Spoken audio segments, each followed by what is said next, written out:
مساء الخير حبايبي، شلونكم؟ شخباركم؟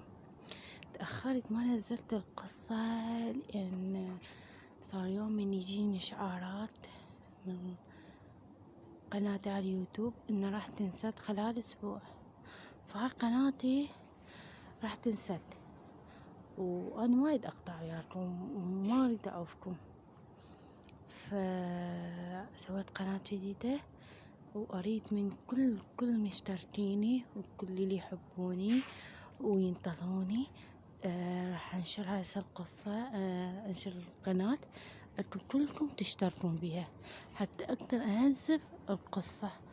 انا هسه مسجلتها و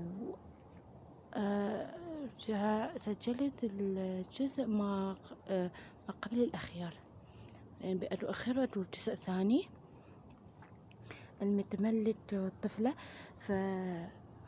حبايبي أنتم تفجرونه الحساب تفجير، يلا بسرعة تشتركون تفعلون الجرس وحنا انشر القصة عليه، لأن هالقناة بعد ما أقدر أنشر عليها متوقفة وفتنا، يعني قفلوها قناتي، قفلوها ما أعرف ليش. يلا حبايبي انتظروني، راح أنشر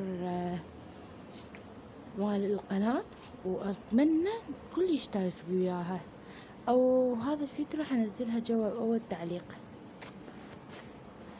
يلا حبايبي مشتاقة لكم، يلا بساعة.